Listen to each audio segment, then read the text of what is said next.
Ben ritrovati in questo nuovo appuntamento con Radio Chef, ben trovata in studio anche a Maria. Ciao Maria. Ciao Barbara, buongiorno a tutti, ben ritrovati in questa ormai primavera inoltrata, aprile inoltrato, abbiamo superato Pasqua e ora è tutta in discesa verso l'estate, no? Dicono. Speriamo di sì, ovviamente. Intanto noi ci prepariamo con tanti eventi da seguire, perché primavera significa anche freschezza e voglia di novità, come questo appuntamento che appunto ci porterà a degustare vini e cinema tra Asia e Friuli Venezia Giulia.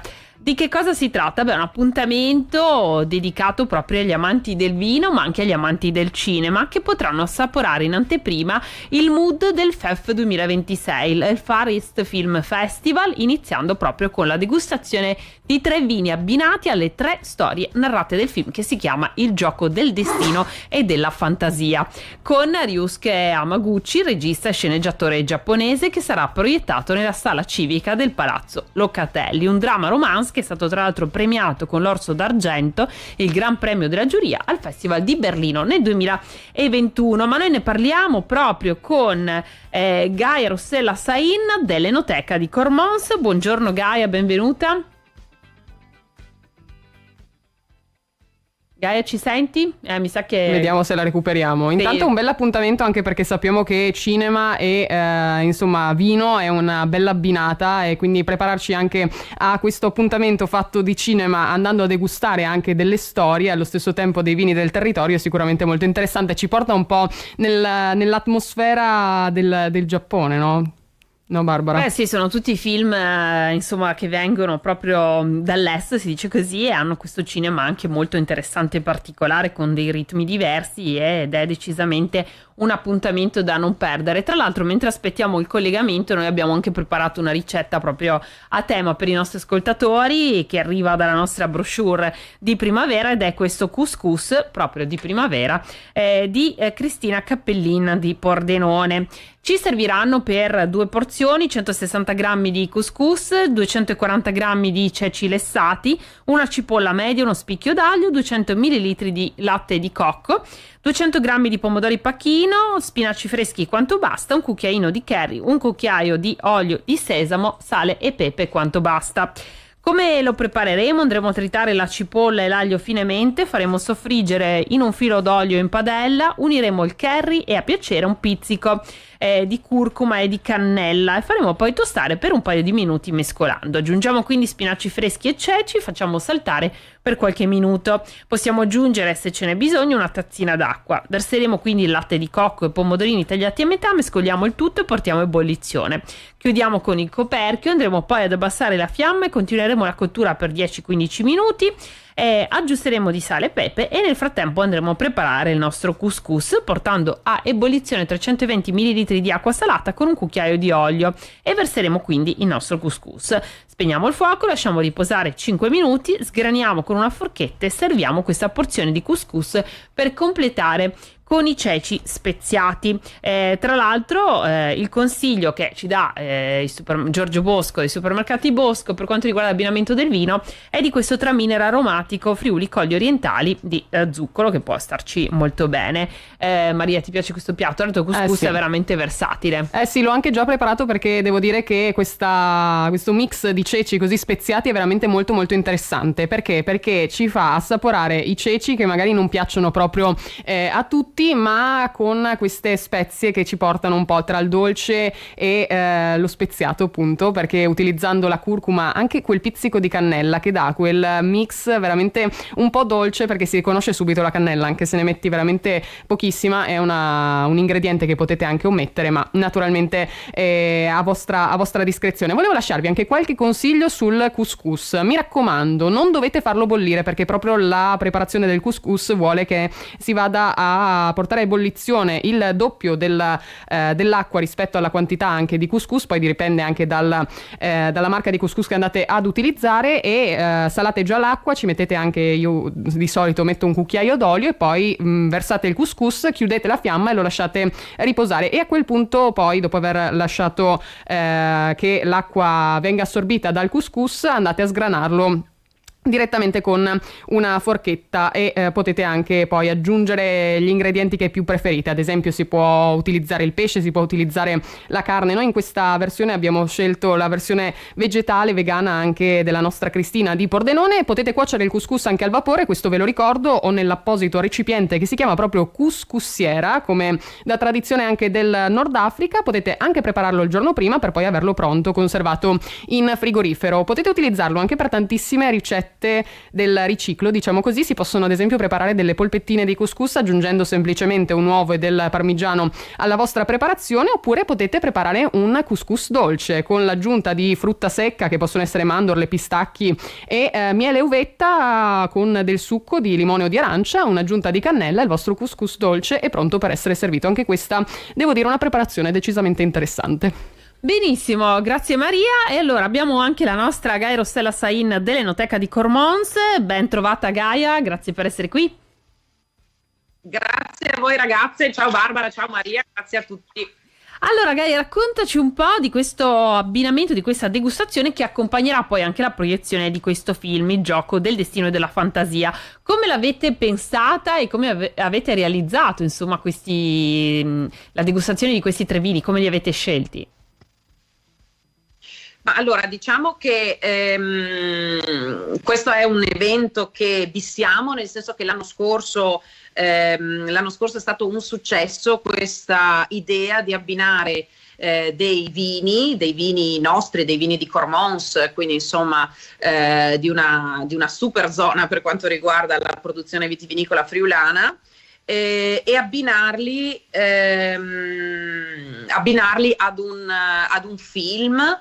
Lo abbiamo fatto anche con la musica, lo abbiamo fatto con dei quadri, insomma abbiamo fatto diversi esperimenti di questo tipo e sono sempre piaciuti molto, perché è un modo comunque diverso, un modo interessante per coinvolgere il pubblico e portare alla scoperta della degustazione attraverso altri sensi. Quindi abbiamo scelto i vini un po' in base alle emozioni, alle sensazioni che questi vini danno, abbinandoli a quelli che sono i 3 micro racconti proposti in questa pellicola. La pellicola di Ryusuke Hamaguchi non è un film, è un unico film, ma costruito su un mosaico di 3 piccoli racconti, e quindi 3 racconti al femminile, e quindi a ognuno di questi 3 racconti che abbiamo visto, insomma abbiamo un po' analizzato, pensato di abbinare appunto un vino. Non vi dico quali sono i vini, perché così creiamo un po' di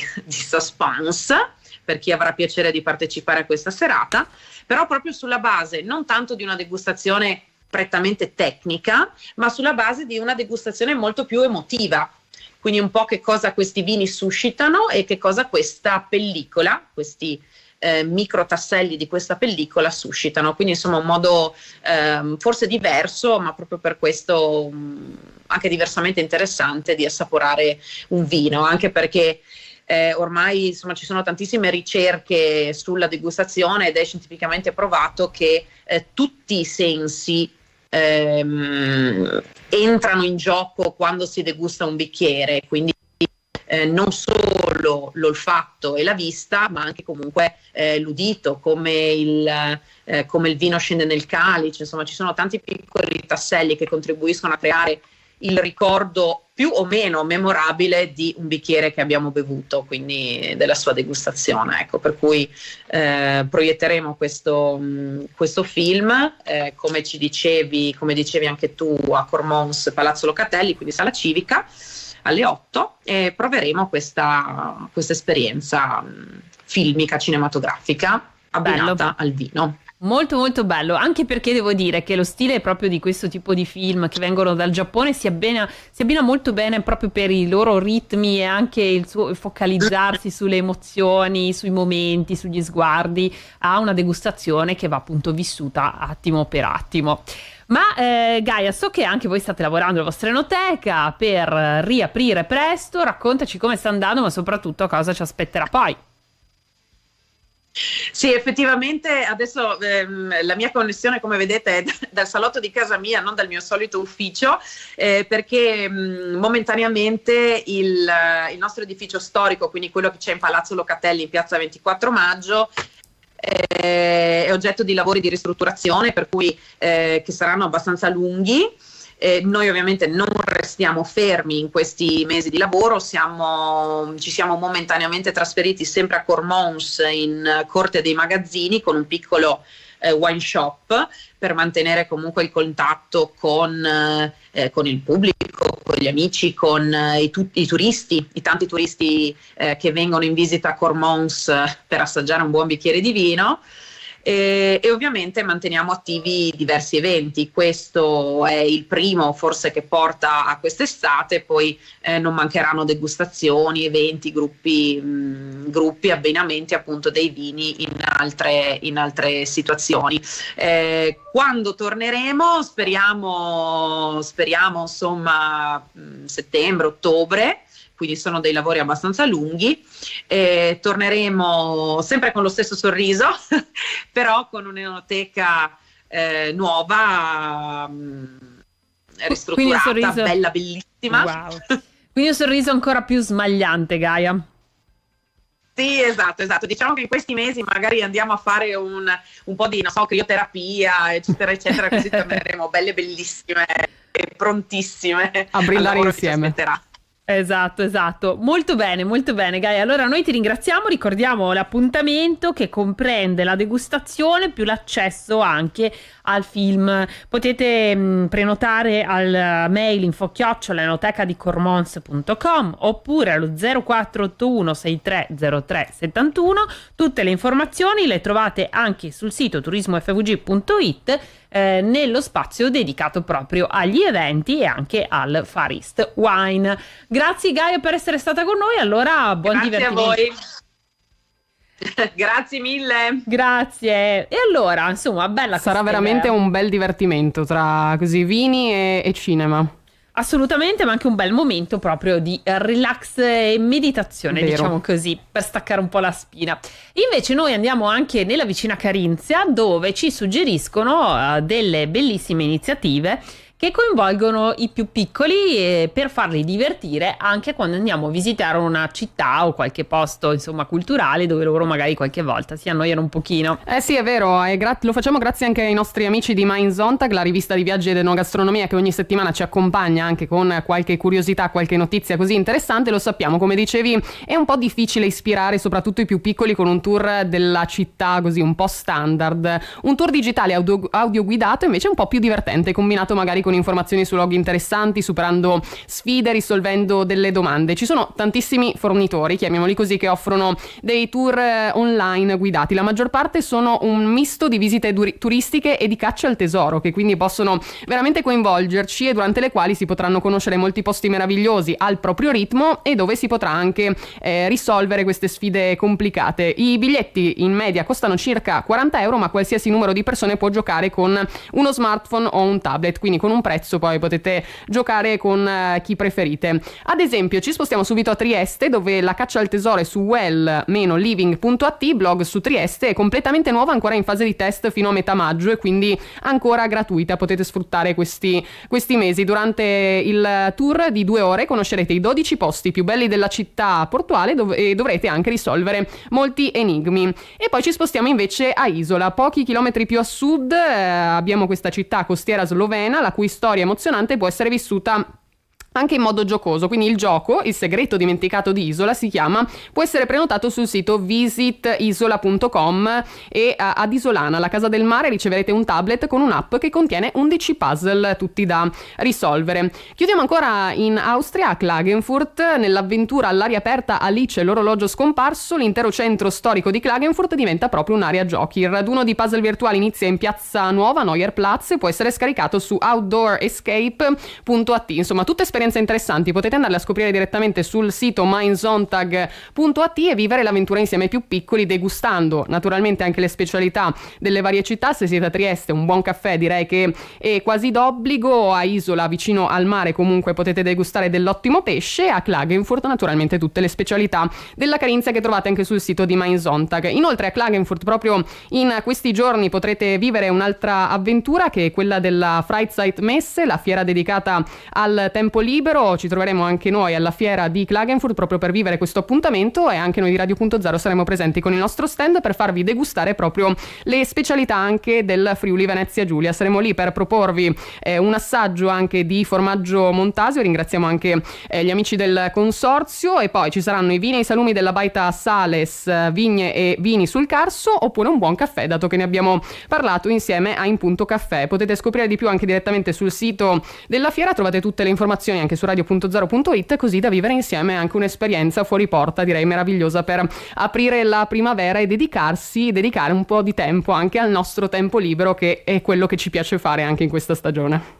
Benissimo, e allora chiudiamo con i piccoli consigli di oggi e parliamo di lievito. Se volete usare al posto del solito lievito chimico anche un lievito naturale, potete provare a utilizzare il Cremor Tartaro. Si tratta di un sale estratto dall'uva, si attiva in presenza di acqua e bicarbonato di sodio.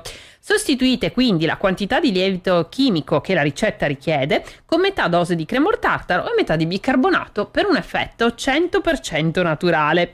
E poi non dimenticate che è anche tempo di raccogliere le aromatiche, soprattutto in questo periodo del mese, verso metà mese. Andremo alla raccolta di erbe e potremo poi usarle anche per inalazioni che fanno bene ai nostri bronchi e ai nostri polmoni, perché in questi giorni di cambi di temperatura, a volte anche repentini, tra il giorno e la sera può capitare che incappiamo in qualche raffreddore o qualche infreddatura, e quindi malva, timo e menta si trovano facilmente in ogni campo. Raccogliamo anche, se le troviamo, la camomilla, la gramigna, l'equiseto, la parietaria, che in infusi e decotti aiutano i disturbi delle vie urinarie. È sempre importante però raccogliere in dei campi lontani dalla strada e dall'inquinamento.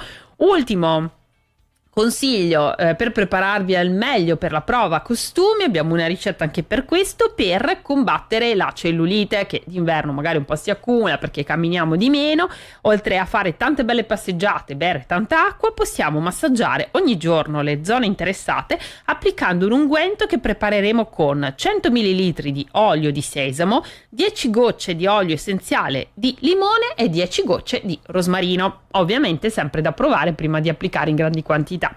E con questo direi che insomma abbiamo dato ricette di tutti i tipi, no? Completato il nostro viaggio. Volevo ricordare, dato che hai parlato di piante aromatiche, che noi ci stiamo preparando anche alla grande festa di primavera. Sabato 13 aprile saremo alle Serre Berzot di Aiello del Friuli dalle 14:30 con laboratori per bambini insieme al pastry chef Alessandro Giudici. Creeremo dei magici biscotti e poi ci saranno i corsi per adulti anche dedicati alle piante, quindi il mondo delle orchidee, le piante da balcone, piante fiorite e geranei, piante verdi e piante grasse, e il premio per l'orchidea più bella. Potrete portare la vostra orchidea e la più bella verrà premiata con un buono di 50 euro, quindi direi non male. Poi ci saranno le specialità culinarie del maestro Germano Pontoni, la mostra di bonsai, naturalmente potrete seguire tutto in diretta anche qui su Radio.0, quindi un'occasione davvero da non perdere, così ci incontriamo e condividiamo anche questa bella primavera insieme. Benissimo, e allora noi di Radio Chef per oggi vi salutiamo, ma torniamo domani sempre alle 12:30, mi raccomando non mancate. Ciao a tutti, godetevi anche le ricette sul nostro sito.